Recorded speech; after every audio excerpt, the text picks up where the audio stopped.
Silver star விளையாட்டுக் கழகத்தினுடைய 75வது ஆண்டு நிறைவை முன்னிட்டு இந்த விளையாட்டுக் கழகத்தினால் வெகு விரைவில் உதைபந்தாட்ட சுற்று போட்டி அணிக்கு 7 பேர் கொண்ட உதைபந்தாட்ட சுற்று போட்டி நடைபெற உள்ளது. அதற்கான வேலைத்திட்டம் மிக வேகமாக நடைபெற்று வருகின்றது. வரிசையிலே வலிகாம உதைபந்தாட்ட லீக் சம்மேளனம் இவர்களுக்கு ரோப் போட்டு கொடுத்த கையுடன் முதலாவது அணிக்குரிய போட்டிகள் வெகு விரைவில் நடைபெறும்.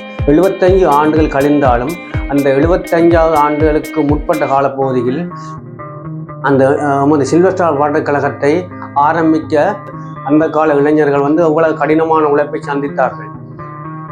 அவர் பட்ட துன்பங்கள் என்ன, மைதானங்களுக்காக அவர்கள் அலைந்த இடங்கள் என்ன, ஆரம்பிக்கும் போது அராலி வழக்கு குளங்களையும் சுடலைகளையும் பாவித்த சுவாரஸ்யமான சம்பவங்களும் அரங்கேறியுள்ளன. 1957ஆம் ஆண்டு பதியப்பட்டதுக்கு முன்பு நாங்கள் ஒரு குழுக்களாக விளையாடினாங்கள்.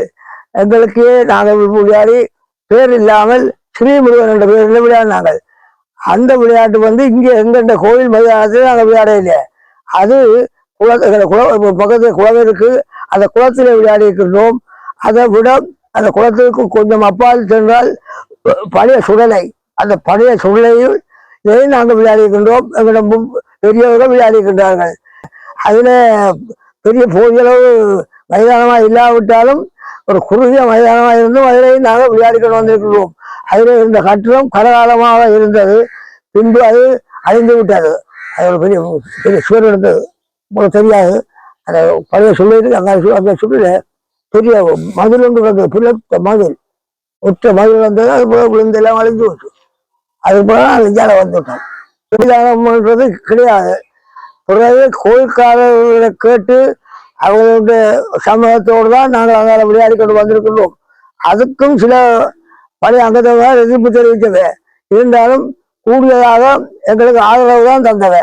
அப்பொழுது அந்த மைதானம் தென்னம்பிள்ளையும் பூவர மரங்களும் எல்லாம் இருந்து விளையாடுறதுக்கு தகுதியாக இல்லை. பிறகு அதை எல்லாத்தையும் நாங்கள் அழித்து தான் நாங்கள் விளையாடி கொண்டு வந்தோம். எங்களுக்கு நிர்வாகம் என்று ஒன்று இல்லை. நாங்கள் ஒரு குழுவாக நாங்கள் இயங்கினவே தவிர எங்களுக்கு நிர்வாகமோ தலைவரோ செயலாளரோ பொருளாளரோ ஒன்றும் இல்லை. நாங்கள் ஒரு குழுவாக ஒற்றுமையாக இயங்கினாங்கள். அதில் இந்த பெரிய ஆக்களுக்கு தான் நாங்கள் மதிப்பு கொடுத்து அவரோட சொல்லத்தான் நாங்கள் கேட்டு நடந்தாங்க. இப்போ போனா நவரத்னம் மற்றும் சந்திரன் பிள்ளை, சூனா கந்தசாமி போன்றவர்களுடைய ஆலோசனையோடு தான் நாங்கள் விளையாடினாங்க. அவர்கள் எங்களிடமாக கொஞ்சம் விளையாட்டு கூடியவர்கள். அதனாலே அவர்கள் இந்த சொல்களை கேட்டுதான் நாங்கள் விளையாடினது. நாங்கள் ஒன்று திரண்டு எங்களுடைய கழகத்துக்கு ஒரு பெயர் சுட்ட வேணும் என்ற நோக்கத்தோடு நாங்கள் ஒன்று கூடி பெயர் சூட்டுறதுக்கு ஒன்று கூடி இருந்தோம். அப்போ ஒவ்வொரு தரமும் ஒவ்வொரு பெயர்களை சொன்னார்கள். ஒவ்வொரு தரமும் ஒவ்வொரு பெயர்களை சொல்ல ஒன்றும் பொருத்தம் பெற இல்லை. கடைசியாக இந்த சில்வர் ஸ்டார் என்ற பெயரை கூட்டியவர் சூனா கந்தசாமி என்று வீரன், எங்களோட அந்த விளையாட்டுல வீரன், அவர் சேர்ந்த விளையாட்டுக்காரன். அவர் தான் அந்த எல்லாரும் ஒவ்வொரு பேர்களையும் கொடுத்துக்கின. ஆனால் ஒன்றும் அது ஏற்கையில் பிறகு கடைக இவர்கள் பேரை தான் எல்லாரும் ஏற்றுக்கொண்டோம், எதிர்ப்பு இல்லாமல் ஏற்றுக்கொண்டோம். சூனா கந்தசாமி என்பதுதான் இந்த பெயர் கொண்டு வந்தவர். இன்றைய காலகட்டத்தில் எங்களுக்கு கழகம் மிகவும் பின்தங்கிய நிலையாக இருந்தது. பொருளாதார ரீதியிலே எங்களுக்கு பொருளாதார ரீதியிலே எங்களுக்கு முன்னேற்றுவதற்கு எவர்களும் நாங்களாத்தான் கிணறுகளை சில பேருடைய கிணறுகளை வச்சு சில பேருடைய வயல்களை வெட்டி அப்படி என்று சொல்லித்தான் நாங்கள் எல்லாம் வாங்கினது. ஏசி வாங்க எங்கள்கிட்ட பணம் இல்லை, எங்களுக்கு அடுத்த உதவி இல்லை. வறுமை விளையாட்டுக்கிழமை தான் வந்தது. ஆனால் நாங்கள் எங்களுடைய கட்டித்தனத்தால் தான் நாங்கள் இவ்வளவு முன்னேறிக்கிட்டு வந்திருக்கின்றோம். ஏசி வாங்குறதுக்கு காசு இல்லாமல் ஒவ்வொருவரும் கொஞ்சம் கொஞ்சம் காசு போட்டுத்தான் கொழும்பிலே இவர் சிறிவதி என்றவரை அனுப்பி அவருடைய தகப்பன் லொரி ஓடுறவர், அவர் பாளையங்கத்தில் லொரி ஓடுறவர், அவற்றை லொரியிலே தான் போய் சிறிவதி எங்களுக்கு ஏசி வாங்கி வந்தது. எங்களுடைய ஏசி அந்த நாளிலே ஒரு பெரிய பிரபலியமான ஏசி. அடுத்த கழகங்கள் இல்லைத்தானே. அப்போ நாங்கள் யாரோட ஓடுறது. பிறகு பிற்பட்ட காலத்துல இந்த கழகங்கள் வந்தது. ஆனால் அவர்களெல்லாம் தாங்கள்லாம் முன்னுக்கு வந்த மாதிரி இருக்கிறார்கள். அதை பற்றி எங்களுக்கு பிரச்சனை இல்லை. உண்மை இருக்க எதை புழுகினாலும் பிரயோஜனம் இல்லை. உண்மை ஒன்று இருக்குது. இது இவ்வளவுதான் அந்த உண்மை. இப்ப எங்களோட கழகம் இருக்கிற பொருளாதார இருக்கிற முன்னேற்றம் அப்போ இல்லை. பிள்ளைகள் போய் வெளிநாட்டில் போய் காய்கள் அனுப்பி விவசாய கழகத்துக்கு பணங்கள் அனுப்பி இப்போ வசதியாக விளையாடி கொண்டிருக்கிறார்கள். ஆனால் பெரிய பெரிய விளையாட்டுக்காரர்களெல்லாம் போன வழியால் இப்பொழுது கழகமே அழிந்து போகிற அளவுக்கு வந்து விடுது. கழகத்தில் விளையாடுறதுக்கே ஆக்கள் இல்லை. அந்த அளவுக்கு எங்களோட கழகம் போயிட்டுது. வலியாமற்கு பிரதேச சபையை பொறுத்தவரையிலே எங்களோட கழகத்துக்கு நல்ல ஒரு மதிப்பு உண்டு. ஏனென்றால் நாங்கள் ஒரு கட்டுப்பாடான ஒரு கழகம் என்று அவர்கள் நினைத்துக் கொண்டார்கள். நாங்கள் எந்த குழப்பமும் விடவில்லை. விளையாடி கொண்டு இருக்கின்ற பொழுது எங்களுக்கு அந்த காலத்திலே என்ன ஒரு விளையம் விட்டு மஞ்சள் காட்டோ இல்லாட்டி சொப்த காட்டோ காட்டவில்லை. இனி அதோடு எங்களோட கழகம் தடை செய்யப்படவும் இல்லை. எத்தனையோ கழகங்கள் எல்லாம் தடை செய்யப்பட்டிருக்கின்றன. ஆனால் எங்களது கழகம் எந்த காலத்திலேயும் தடை செய்யப்படவில்லை. காரணம் என்னென்றால் நாங்கள் கட்டுக்கோப்பாக ஒரு அமைதியான விளையாட்டை விளையாடி கொண்டிருந்தோம். வெல்றது என்றது அது பெரியது வேறு இல்லை. தோற்பதும் சமன், வென்றதுக்கு சமன். வென்றா போல நாங்கள் பெரிய விளையாட்டுக்காரர்கள் என்று நினைக்கக்கூடாது. அப்படி எத்தனையோ கழகங்களோடு விளையாடி இன்றைக்கு கழகம் இன்றைக்கு ஒரு பேர் போன கழகமாக காட்சி அளிக்கின்றது. இப்போ வார புள்ளிகளுக்கு இந்த கழகத்தை மேன்மேலும் வளர்க்க வேண்டும் என்று ஆர்வம் இருந்தால் அவர்கள் வளர்க்கலாம். ஆனால் ஆட்பற்றாக்குறையாலே எங்கள் கழகம் அழிந்து போச்சு. அந்த காலத்திலேயும் ஆள் பற்றாக்குறை தான் இருந்தும் இடைக்காலத்திலே எங்களை பிள்ளைகள் கொஞ்சம் கூட இளைஞர்கள் கொஞ்சம் கூடுதலாக இருந்தபடியால் வழிவழியாக விளையாடி கொண்டு வந்தார்கள். இப்போ அந்த மாதிரி விளையாடுறதுக்கு ஆள் பற்றாக்குறையாக கிடக்கு. அதனால அழிய விடாமல் எங்களோட கழகத்தை நாங்கள் காப்பாற்ற வேண்டும் என்றுதான் இன்றைக்கு நாங்கள் விரும்புவாது. அதுதான் எங்களுடைய சரியான விருப்பம். அதுதான் இன்னைக்கு வாரவர்கள் சோற்றாலும் சரி விட்டாலும் சரி கழகத்தை இயக்க வேண்டும். கழகம் இயங்கி கொண்டிருந்தால் அது ஒரு மதிப்பு இருக்கு. ஆரம்பத்திலே யாழ்ப்பாண விளையாட்டு கழகத்திலே பதிவு செய்யப்பட்டு விளையாடி அதில் நாங்கள் கப் எடுத்திருக்கிறோம். ஆனால் அந்த கப்புகள் எல்லாம் எப்போ எடுத்தாங்கள் என்ற செய்திகள் எங்களுக்கு சரியா தெரியாது, மறந்து போயிட்டோம். அந்த கப்புகளும் இப்போ இல்லை. மற்றது சென்வரிசையோட ஒவ்வொரு தீபாவளிக்கும் விளையாடுவோம். அது நிச்சயமாக நடக்கும். ஏனால் அவர்கள் எங்களுடைய சகோதர கழகம். அதனாலே நாங்கள் தீபாவளிக்கு அவையோட விளையாடுறதை வழக்கமாக வைத்துக் கொண்டோம். அவையோட விளையாடியும் நாங்கள் தோல்வி இருந்தால் சில காலங்களில் வெற்றி இருந்தால்.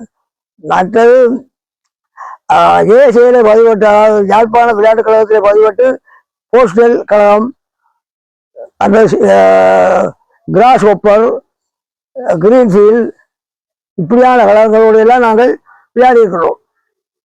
புத்தவழியில்தான் எங்கள் விளையாட்டு நடந்தது.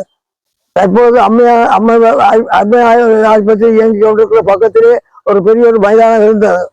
அந்த மைதானத்திலே நாங்கள் விளையாடி கொண்டிருக்கிறோம். கழகத்திலே விளையாடியவர்களில் பூரா நவரத்னம், சூரா கந்தசாமி, ஈனா துரைசாமி, ஈனா குலசேகரம் பிள்ளை, ஈனா சந்திரசேகரம் பிள்ளை, ஆவண்ணா சந்திரசேகரம் பிள்ளை, சூனா ராஜதுரை, ஆவண்ணா பாலயபுரணியம், ஈனா பேரம்பலம்.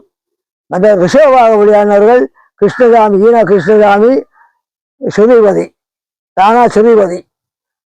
பட் அதுக்கு உறவுடன் கோலியாக வந்தவர் ஆவண்ணா சுப்ராஜுள்ள. அந்த காலத்தில் இவ்வளவு பேர் தான் நாங்கள் விளையாடினது. இவ்வளவு பேர் நாங்கள் சிலம்பரத்தான் விளையாடினோம். எங்கள்கிட்ட சரியான அர்ப்பணிப்போடு தான் நாங்கள் விளையாடினது. எங்கள்கிட்ட எந்த புலவும் இல்லை. அவர் விவரத்தை நாங்கள் கேட்கக்கூடாது, இவர் விவரத்தை நாங்கள் கேட்கக்கூடாது. இல்லை, எங்களுக்கு ஒற்றுமை இருக்கு. எங்களுக்கு கலவரத்தில் ஒற்றுமை இருந்தது. அதனாலதான் இவ்வளவு முன்னேற்றமாக வந்தது. நாங்கள் விளையாடிய காலங்களில் இந்த தனியாக ஃபுட்பால் மட்டும் இல்லாமல் கிரிக்கெட்டும் விளையாடியிருக்கிறோம். எண்பத்து போட்டியிலேயும் நாங்கள் பங்கு பெற்றிருக்கிறோம். சிறந்த கழகமாக நாங்கள் சேர்ந்திருக்கிறோம் கிரிக்கெட்லே. அதிலே முதல் ஓப்பனிங் பவுலராக பந்து போகிறவர் சூரா கந்தசாமி. அதுக்கு அடுத்தது நான் ஈனா குலசேகரம் தான் ஓப்பனிங் பவுலர். மற்றவையெல்லாம் துடுப்பாட்டத்தில் கட்டிக்காரர். அப்போ நாங்கள் விளையாடுறதுக்கு எங்களுக்கு கழகங்கள் இல்லை. நல்ல மிகுந்த விளையாட்டோட நாங்கள் மிகுந்த சிறந்த விளையாட்டு வீரராக இருந்தோம். சிறந்த கழகமாகவும் கிரிக்கெட்லையும் மிகுந்ததான். ஆனால் கிரிக்கெட்டை நாங்கள் சிறந்த கிரிக்கெட் வீரராக காட்டுறதுக்கு எங்களுக்கு சந்தர்ப்பம் இல்லை. காரணம் என்னன்னா வேறு கழகங்கள் போட்டிக்கு இல்லை. அப்பொழுது விளையாடுற காலத்திலே கிரிக்கெட்ல நாயந்திர வளத்தில் ஒரு கழகம் இருந்தது. மற்றது உடுவிலே ஒரு கழகம் இருந்தது, அதோடு விளையாடினோம். மற்றது மாவட்ட ஒரு கழகம் இருந்தது, மாவட்ட அதிலையும் ஒரு கிரிக்கெட் விளையாடினோம். மற்ற கழகங்களோடு நாங்கள் விளையாடையில எங்களுக்கே போட்டி போட்டு நாங்கள் விளையாடினோம். எங்களுக்கு ஆக்களை பொறிச்சு எங்களுடைய ஆக்களையே நாங்கள் பொறிச்சு விளையாடிக்கிறோம். நாங்கள் இது மட்டுமல்ல, நாங்கள் நாட்டுப்புற விளையாட்டுலையும் விளையாடி கொண்டு வந்திருக்கிறோம். அதாவது கிட்டியும் புல்லு வண்டு ஒரு விளையாட்டு, கிளித்தட்டு என்று சாட்சி என்று சொல்லி ஒரு விளையாட்டு, பால் ஓடுறது, மற்றது ஒப்பு ஒப்பு ஒப்பு ஒப்பு கொள்றது என்ற ஒரு விளையாட்டு. இப்படியான நாட்டுப்புற விளையாட்டுகளையும் நாங்கள் விளையாடி கொண்டு வந்திருக்கிறோம். அதோடு வாலிபாலும் விளையாடி கொண்டு வந்திருக்கிறோம். வாலிபாலும் எங்களுடைய பெரியவர்கள் பெரிய விளையாட்டுக்காரராக இருந்தவர்கள், அவர்களும் வாலிபால் விளையாடி கொண்டு வந்தவர்கள். எங்களுடைய ஆசிரியர்மாரெல்லாம் வாலிபால் விளையாடினவர்கள். இப்போ எல்லாம் பெரிய இப்போ இல்லாம இருக்கிற ஆசிரியர்மாரெல்லாம் பழைய காலத்துல சின்ன பிள்ளைகளாக இருக்கிற காலத்துல வாலிபாலெல்லாம் விளையாடினவன். அதுக்கு முதன்மையானவர் சோமலிங்க வாசன் என்று அவர்தான் அதில் முதன்மையானவர். அவர் சிறம்பட விளையாடக்கூடியவர். அவரோடு செல்வகுமார் சாமி, மற்றது அரியரட்னம், நர்ராஜா என்று அப்படியான நாங்கள் விளையாடி கொண்டிருக்கிறோம். நாங்கள் அதுக்கு பந்து பொருவி கொடுத்து நாங்களும் நெற்றில இருந்து விளையாடி கொண்டிருக்கிறோம். நாங்கள் அடிக்கக்கூடிய அளவுக்கு வந்துட்டோம். ஆனால் அதுல பெரிய பிரபல்யம் இல்லை. நாங்கள் இந்த கிரிக்கெட்லையும் ஃபுட்பால்லையும் தான் எங்களுக்கு கழகம் பிரபல்யம். பால் ஓட்டம்லாம் ஓடி இருக்கணும். பால் ஓட்டம்ன்றதும் கிளித்தட்டு, தாச்சி என்றுதான் கிளித்தட்டு, அப்படியெல்லாம் விளையாடிக்கணும். இப்ப நாங்கள் இப்ப எங்களுடைய கொண்டாட்டத்திலே பௌரவரா கொண்டாட்டத்திலே நீங்கள் எந்த விருப்ப இன்றி வந்து இங்கே வெளிநாட்டில் உள்ளவர்கள் வர வேணும், கட்டாயம் வர வேணும். எங்களுடைய விளையாட்டுகளை நினைவுபடுத்துவதற்காக பழைய காலத்தில் நடந்த விளையாட்டுகளையும் எங்களுடைய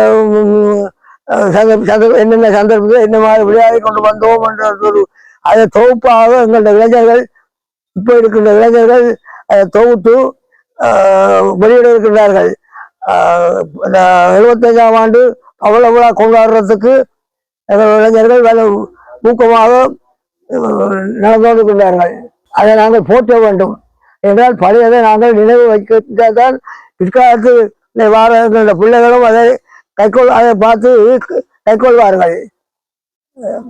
பவள விழான்றது 75ஆம் ஆண்டு பூர்த்தியாகி நடக்கின்ற விழா. அது எங்கள் இளைஞர்கள் வலு ஊக்கமாக இருக்கின்றார்கள் அந்த விழாவை கொண்டாடுறதுக்கு. கோயில் திருவிழாவுக்கு வருமா போல இதுக்கும் வந்து நீங்கள் இங்கே கலந்து கொண்டு என்னுடைய கழகத்தை மேன்மேலும் பெரிதாக்க விரும்புங்கள். நீங்கள் எந்த விருப்பம் இல்லாமல் இங்கே நீங்கள் வரலாம். ஏன்னா இந்த கழகம் உங்களுக்கும் சொந்தம்தான், எங்களுக்கு மட்டும் சொந்தம் இல்லை, உங்களுக்கும் சொந்தம்தான்.